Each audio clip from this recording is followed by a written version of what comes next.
Actually recorded this episode, I think half an hour ago, and now I've actually just seen, okay, the file is broken, which is super duper amazing. Now, which is really fucked up because I do just have to do it again, but that's fine. And so this is gonna be again another episode of Tim Ferriss' Tools of Titans as a summary from the alanchang.com website. Hope you're enjoying it, and I'll see you after the intro. Fuck. Yeah, you should definitely check before you fucking record whether there's enough space on your computer or not. You should definitely check that. And I didn't have enough space, which is not that good.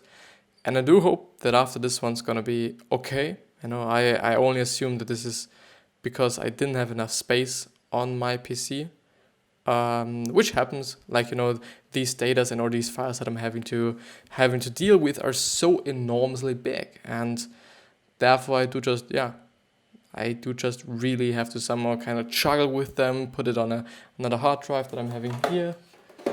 Yeah, yes, another hard drive. I need it. I really need it. I've never ever needed it before I've actually done this. Before I've actually done all the videos and all the things, I've never ever needed them. But I'm very happy that I have it. I'm really fucking happy, because without that, I think I wouldn't be able to do it maybe so conveniently. You know, I think I would be able to do it because the thing is, you know, I'm uploading them to YouTube. So I basically could just always kind of download them again and so on. So basically on the hard drive are only old videos. I do not know why I keep them actually. I really don't know, but I somehow feel like, okay, you know, I should keep them, and that's fine that I'm keeping them, and it is good that I'm keeping them, but I actually don't know why I'm doing this. And I've just been thinking about whether I should then actually edit this one or not, because I've just, you know, quite wasted half an hour because I didn't, you know, the thing is, during the episode I've actually transferred some of the old episodes to the HDD, and therefore I thought like, okay, everything's gonna be okay, and I've also written the description for it and so on, so I've, you know, done something to make my life a little easier, and I just wanted to actually make the thumbnail when I then just actually realized, okay, you know, the data is broken and or the file is broken, which is really bad, but you know, can't do anything. But what I can do is just, you know, provide me and you with a little more light. Like that.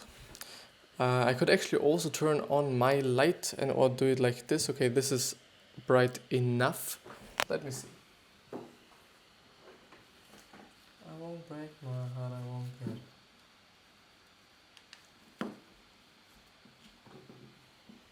So now there's also a light in front of me.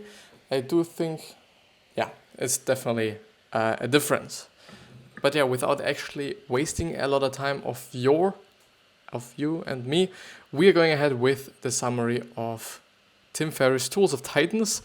And this one's actually a pretty long one, so we are going ahead with the interesting short ideas section or category, whatever you're gonna think about, or whatever you're gonna call it, with business tactics. And this chapter is actually very, very, very long, and I've quite underestimated it during the first episode or during the first one, and therefore I'm just going to be a little bit, I think, faster, and then maybe talk about certain things that I just really found interesting or really found that I should talk about it after I've went through all of them. Maybe, you know, at least. Can you see that I've eaten? I guess yes.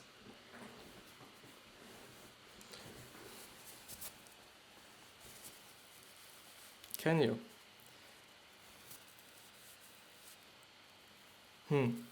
I don't actually know.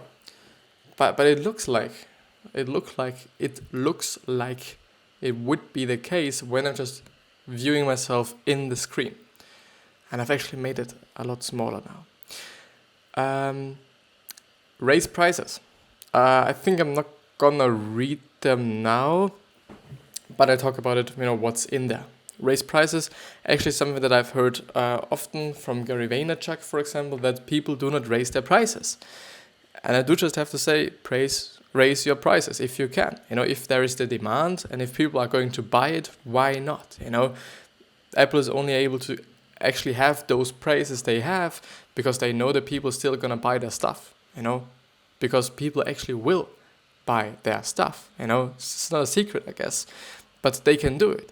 And I do also think that it's just a misconception that a lot of people think like, okay, I'm gonna just have very expensive products and people are gonna buy it, or very expensive services. And because of the fact that they are expensive, people are gonna buy them. Not really the case, because still all these great brands and all these very famous brands and whatsoever, like, I don't know, Supreme, for example. Okay, they made a fucking brick with their logo on for, I think, $200 or something, and people bought it. Like, the thing is, they know that people are going to buy it. And a lot of people just really make expensive products, or think they're gonna price their products very expensively for the sake of actually having it expensive, not because it is just a good product or whatsoever. And I think like people are gonna buy it because they are expensive. To some degree, it really makes sense for me. Like, people are actually buying things only because they're expensive. They really do. But I still think there is going to be, you have to have some demand on it, Somehow. It's very kind of difficult to actually explain that.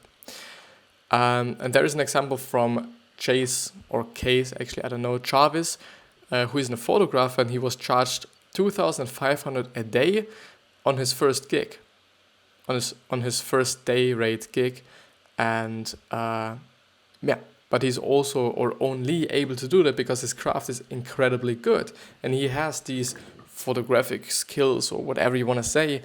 He has those skills and he's able to do this, and this is the reason why he's actually able to just price his service so high, because he can do it.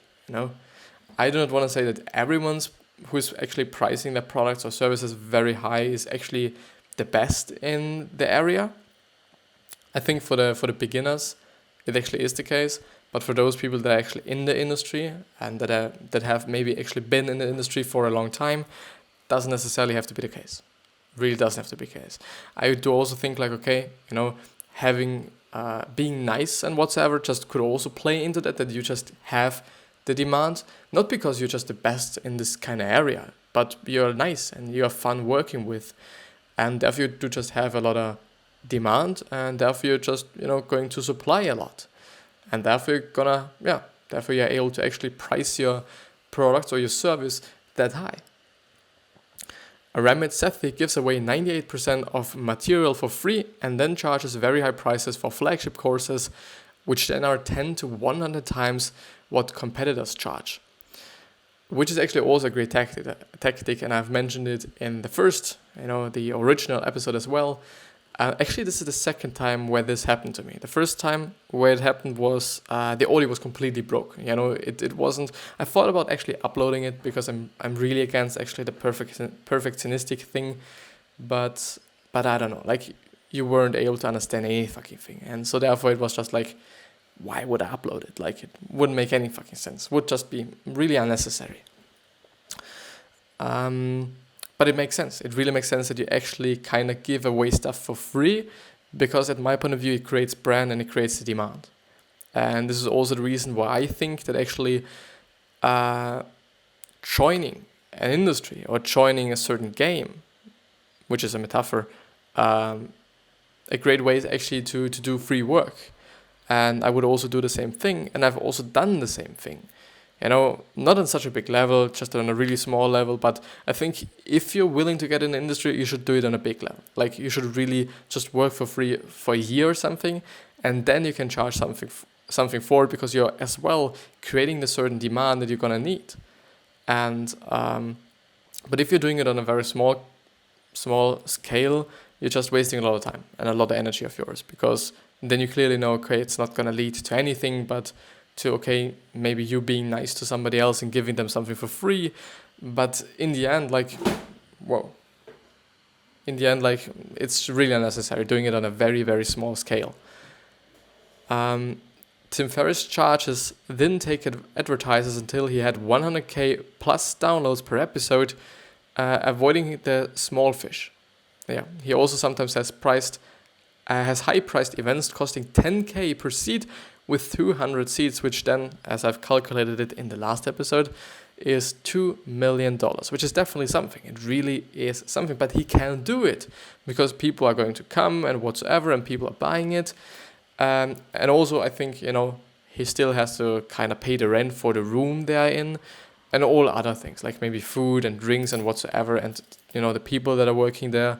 So I think in the end, I don't know, maybe kind of half of it is going to be in his pockets, or maybe even less. So I don't know. I really don't.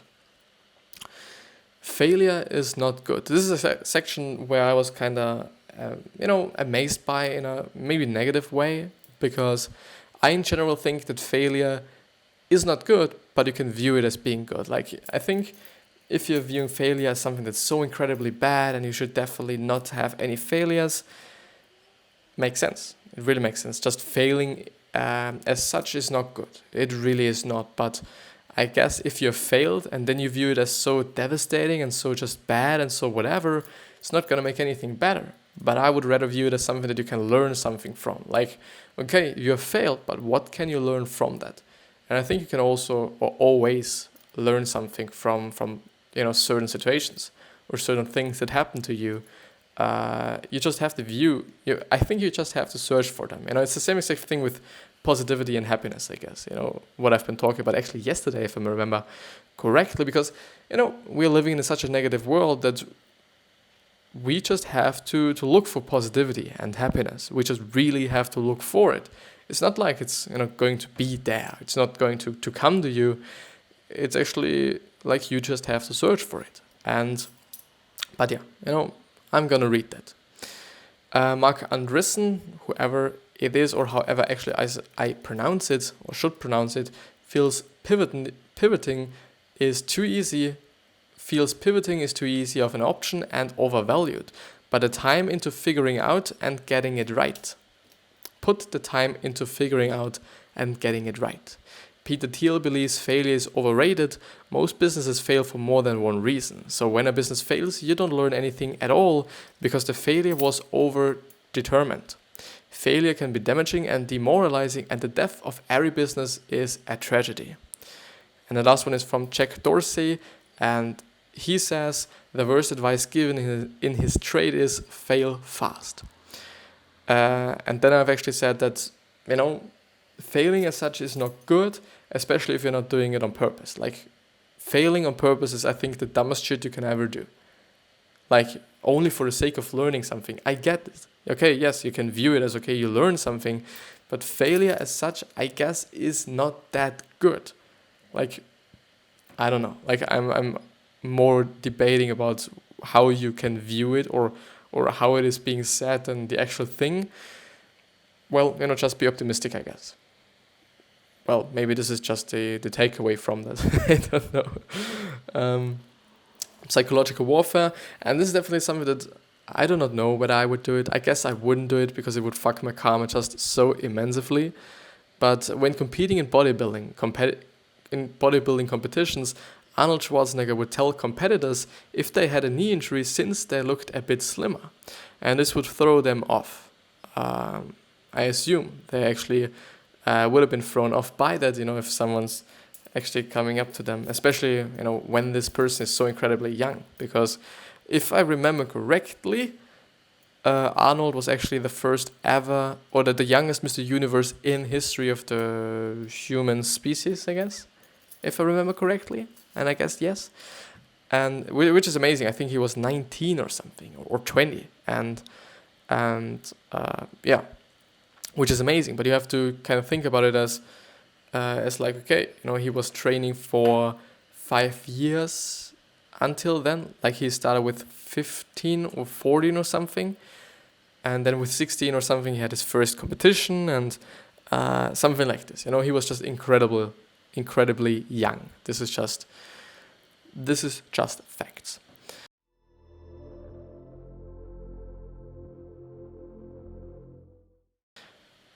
Taking the short-term loss for a long-term advantage, Arnold Schwarzenegger and the head development made twins for zero salary and a percentage of profit. It turned out to be his most profitable film ever.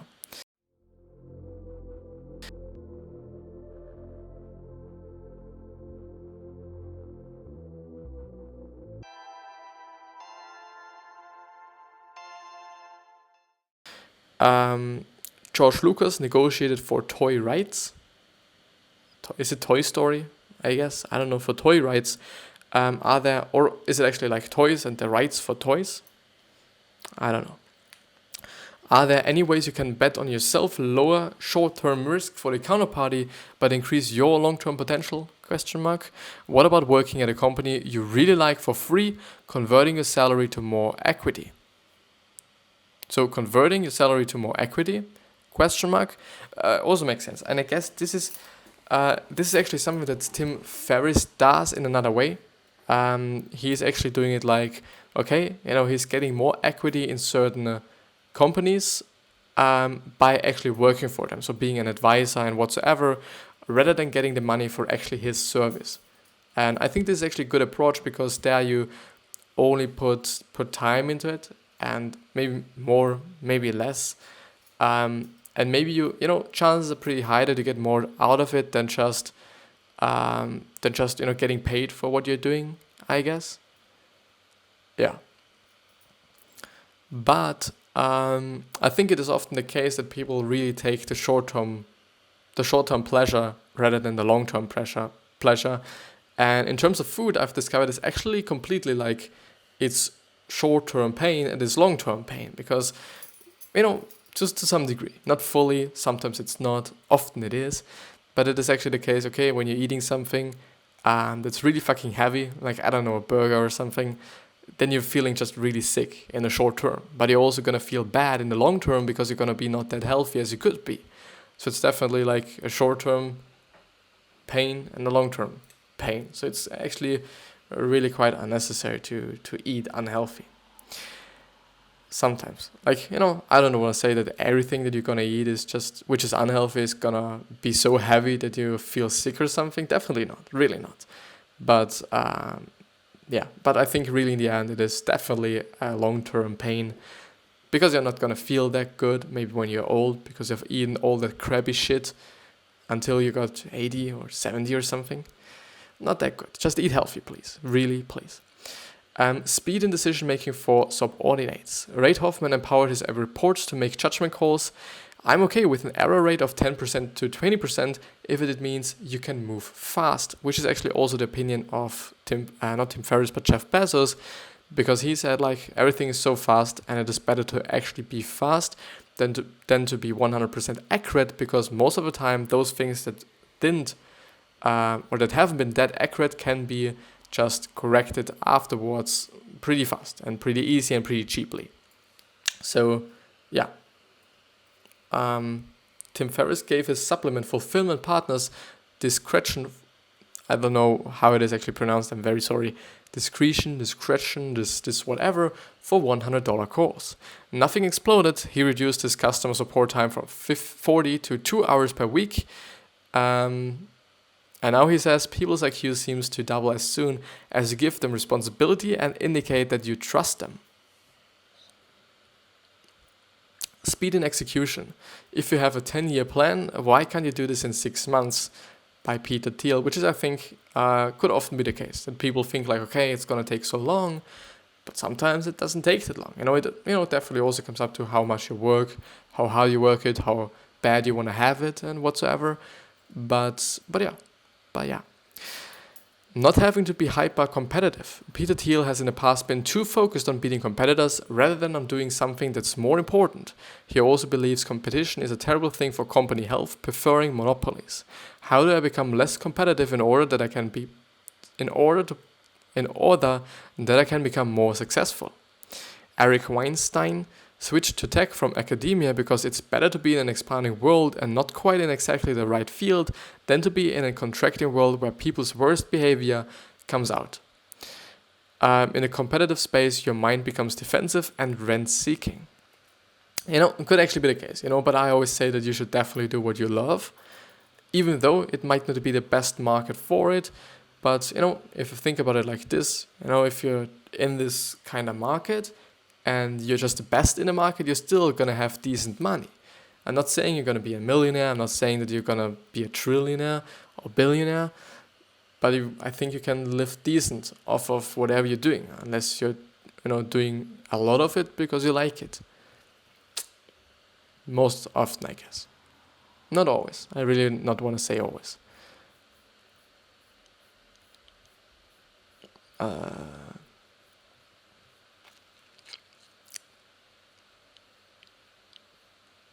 Rule 3 and 10. No, rule of 3 and 10. Everything in a company breaks when you triple in size and when you reach a power of 10. Big companies have the opposite trouble of startups in that they plan for tripling that may never happen and get bogged down. Stanley McChrystal has a similar recommendation. At battalion level, which is 600 people, you have to lead a different way by developing people who are going to do the work. Marketing tips, which actually work pretty great. Effective email newsletters. Ramit Sethi generates 99% of his revenue through email. Even though I really believe in social media and whatsoever, I do just also have to say all these old forms of marketing, whether it actually be some posters outside there and emails and whatsoever, they still work. They still work, and I think you should also implement them into your strategy into your strategy, because strategy is long term and tactic is short term, and therefore just kind of thought about whether or what it actually is, and I think you should just use both if necessary. If you do just generate enough revenue through emails or through social media, why would you bother to do something else? They are crafted to be simple one-on-one emails, even though behind the scenes there is a lot of optimization, which is, actually kind of understandable. Add N+ to any Bitly or Kickstarter auto-generated URL, and you can see the stats, which is also great, really. Use Google image reverse search to find press that covered similar products to yours. Use Facebook or LinkedIn to get warm intros to writers. Going 10 times bigger versus 10% bigger. When you go 10 times bigger, you have to start with a new approach. You're by yourself in a new space, not competing with everyone else who is also trying to get 10%. Start with why. Tell people what the purpose of what they're doing is before telling them what to do. Rob Rodriguez recruits actors for his low-budget films by saying, "I'm a big fan. I have a part you would never get." I work independently. Ask any of your friends. They will say, "Go have that experience. You're going to feel so invigorated. It's going to be the most fun you have ever had, and you'll probably get great reviews." Connecting for new ideas. New ideas may come by connecting things that have never been connected before. Something that is a commonplace solution in one area connected to another. Which is actually something that happens to me. Sometimes something makes sense because I'm just doing something completely else, but because of the connection, something makes sense. Very interesting, actually. Robert Plath, putting 2 wheels and a telescope handle on luggage. Hiro Sato, putting form on a table tennis paddle. The law of category. With a new product, don't ask yourself, how is this new product better than the competition, but what new category is this product the first in? People are defensive about brands, but open with new categories. IBM was first in computer, and DEC was first in mini computers. Understand principles and not just tactics. Tactics become outdated. Learn the principles, like behavioral psychology, and you will create new tactics. Make use of your assets. You don't need as much as you think. Director Rob Rodriguez makes a list of assets and builds a film around the list to stay lean. His cousin has a ranch in Mexico, so that's where we'll shoot. His cousin has a turtle, so that's we'll be using in the movie. It also affects his style, because he didn't have good audio, he cut rapidly when he got out of sync, which led to a trademark style. Alibaba's Jack Ma. There are 3 reasons why we survived. The first one is we had no money, the second one is we had no technology, and the last one is we had no fucking plan. Every dollar we used very carefully. Yeah, makes sense. And I think I'm actually gonna end the episode there, because I do not want to add something really unnecessary now. I guess. I don't know if this was too fast. I guess a little bit, especially the last part of it, I think. But yeah, I still wish you the best health, all happiness and success, and I hope that you're going to remind yourself on how you're going to be remembered. thanks a lot for watching, because this is actually your legacy, you know, and you always determine whether you're going to be remembered as a good person or as a bad person. It is in your hands. But with that being said, I see you soon. Thanks for watching from my fucking bottom of my heart, and I see you. It was so fucking fast.